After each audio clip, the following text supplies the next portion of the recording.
All right, this is my third attempt at giving you the answers to the last 3 pages here. So my apologies, but we're going to just kind of walk through it here. Number 1, or number 5 here says, if this is a continuous differentiable function, and we go from 24 degrees to 56 degrees from 8 to noon, what does that mean? Well, that means at some point between 8 o'clock and 12 o'clock, the temperature was increasing at a rate that's equal to the average rate of change. The average rate of change would be the change in temperature over the change in time. That's 32 degrees that went up over 4 hours. On average, that was 8 degrees per hour. So at some point in time in those 4 hours, the rate was exactly that. Could be more than one time, but at least once, that's the guarantee there. That's what the mean value theorem says. For number 6, we were given this function here, and that represented the rate that something was, that a product was changing. So A says, at what time in this interval would the volume of the product be increasing? Now our volume will be increasing when our rate of change is positive. And since this is the rate of change, I went ahead and put that into Y1. And I'm going to go ahead and graph that. Hit graph.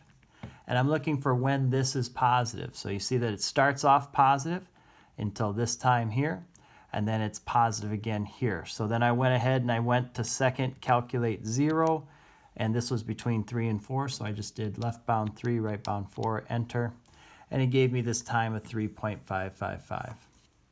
And then I did the same thing, zeroed in over there, and that gave me a time of 8.844. So from 0 to 3.55, it was positive then, and the rate was positive here as well.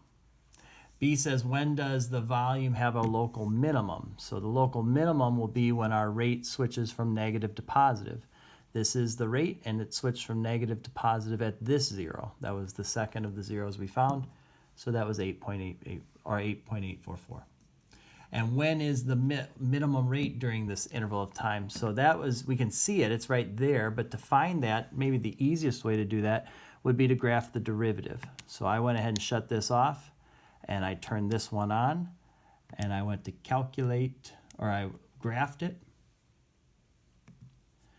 And the derivative is negative to start with. And what I'm looking for is when that derivative switches from negative to positive, which is right there. So then I went ahead and did a 0 on that spot right there, and I got the 0 to be 6.098. So that's when we're at our minimum there. Next question was a table, and the AP loves tables. One of your free response questions will be a table. It always is.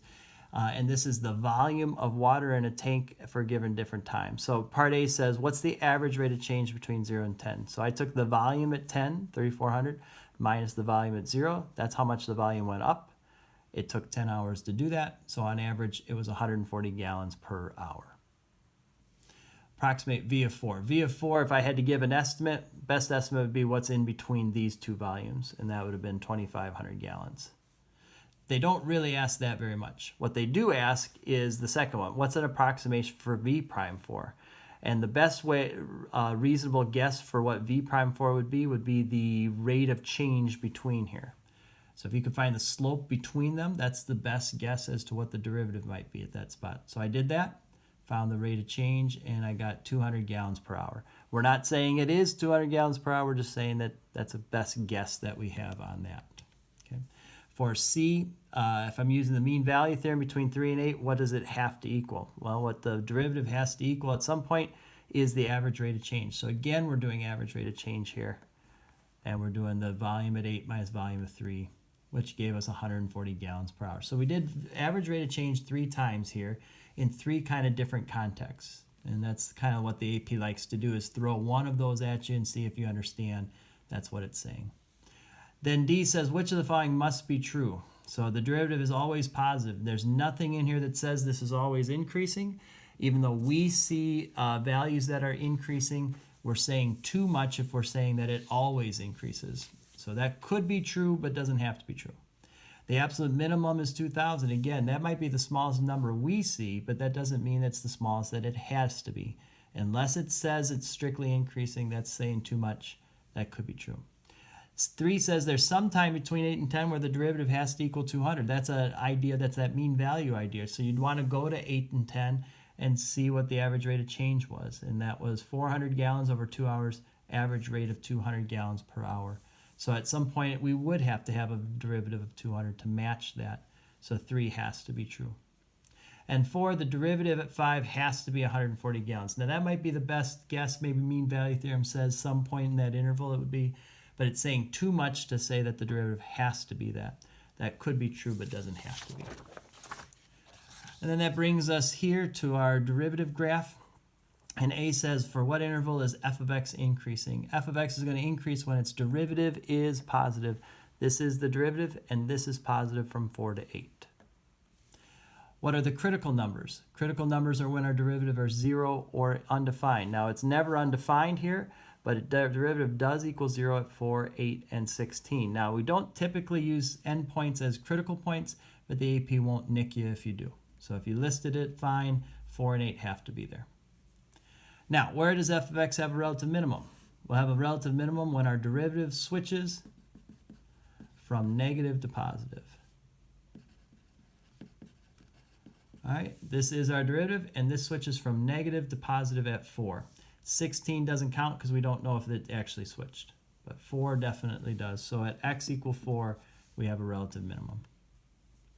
Where does f of x have a relative maximum? Just the opposite. That's where our derivative switches from positive to negative. This is our derivative, and this switches from positive to negative at 8. Where does the absolute maximum of f of x occur at? So we can see that initially we are decreasing. Okay, we have a negative derivative, so we are decreasing. Then we have a positive derivative, so we are increasing. Then we have a negative derivative, we're decreasing. So if I was to make a sketch, we'd be up here, we'd be decreasing until 4, we'd be increasing until 8, and then we'd be decreasing again for the rest of the way, right? So where is our absolute maximum? It could be right at the beginning, or it could be at 8. Now, which one is it? We don't know because we don't know any values. So really the best answer on this one is to say it either occurs at 0 at the beginning or at 8, but those are the only 2 times it could occur. It can't happen anywhere else.